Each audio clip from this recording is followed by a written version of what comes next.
સાહેબ આ ગાડીમાંથી તમે ચાવી કા કાઢી લીધી? ચાવી તો કાઢવી જ પડે ને, તું ક્યાંક ભાગી જતો. હું કે ભાગી નથી જવાનો અને તમારે ક્યાં કાગળિયા જોઈ છે?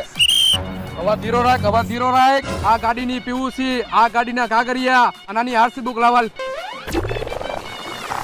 આવ્યો સાહેબ આ ગાડીના કાગળિયા અને આ ગાડીની પીયુસી અને આ ગાડીની આરસી બુક. Hello okay. સાહેબ બારે નીકળી તો કાગળિયા તો પૂરા લઈને નીકળવું પડે ને. એ વાત તારી સાચી હો મટા, અને આ તારી વાત ઉપર મજા આવી ગઈ. અને તે ગાડી હેને સાઈડમાં રાખ્યા પહેલા ઇન્ડિકેટર માર્યું, એમે મને મજા આવી ગઈ. તો હું તને હેને 5000 રૂપિયાનું ઇનામ આપું છું. ભાઈ તને આટલા બધા પૈસા આપ્યા તો તું આનું શું કરીશ? સાહેબ આમાંથી 4000 રૂપિયાનું હું લાયસન્સ કરાવીશ અને 1000 રૂપિયાનું હું પેટ્રોલ ભરાવીશ. લાયસન્સ વગરના હાલે આ ગાડી સીધી ચોકી જવા દે હાલ.